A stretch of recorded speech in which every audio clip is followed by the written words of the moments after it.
important that we talk about it time and time again. Absolutely. In order to make people understand how very, very serious this is as an issue.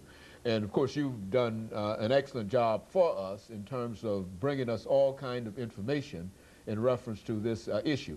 But before we get into StreetWorks, Mr. Crowder, which is the organization that you are the executive director, let's have you to give our audience some information about your background or your education and some of the things that were important that eventually led you to where you are today.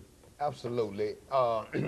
As you know, I am the executive director of StreetWorks, and I got into this field of work because of my own personal situation. I am a person living with full-blown AIDS, and that's how I got into the work. And what I sit on a number of community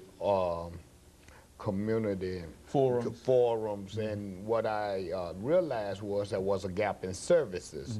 And that gap we identified was that there was a need to do this type of work within my community and do it in times when, well, what we call non-traditional hours. We know that people do high-risk behavior during late night, weekends, and that kind of thing. So we started the agency to work the streets at night to help reduce the infection rate.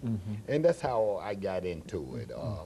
We're located over in John Henry Hill Homes. We recently opened a new location at 83 University Course. And we're just in the community to provide information, particularly to communities of color, because those are the communities which is highly impacted by HIV and AIDS. You know, Ms. Crowder, one thing that when we talk about this as an issue, let's go back to the very, very beginning and to tell our audience exactly what is HIV and AIDS. And I know you've said it time and time again, but give us the causes of it. You see? HIV stands for Human Immunodeficiency Virus. This is the virus which causes AIDS, and AIDS is acquired immune deficiency syndrome.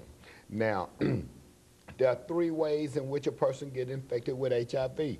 That's unprotected sex with an infected partner, blood to blood, and that most commonly occurs by sharing needles. And we're talking any type of needles. I know most people associate sharing needles with injection drug use, but we're talking body piercing, which is a fad now that we know. And especially in our community, we have Tattoo John, Tattoo Wayne, and Tattoo whoever.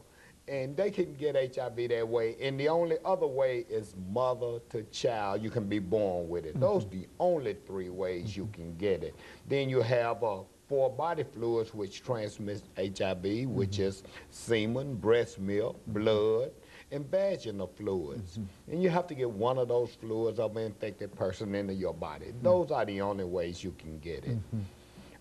And so there's no casual contact or anything? Absolutely not. You don't have to worry about it, getting it by drinking after somebody or shaking their hand, giving them a hug, or none of that. Those 3 ways I mentioned earlier, it's the only 3 ways. And in those 4 body fluids, it's the only body fluids which can transmit the virus. Now, this disease, Ms. Crowder, has had a devastating impact upon the healthcare system, upon individuals, and etc. Let's talk about the impact that this disease has had upon these various elements. Okay, I mean, we know that with TennCare,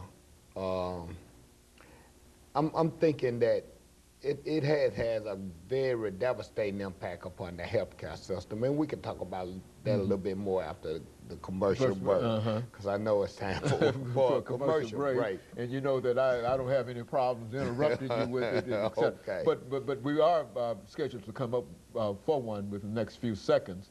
And when we come back, we do want you to talk about some of the impact that this disease is having upon individuals as well as upon the healthcare system. That'll give us about 8 minutes to deal with that as an issue.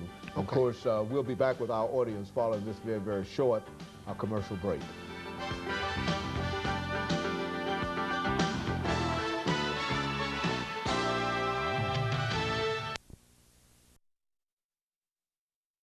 The topic is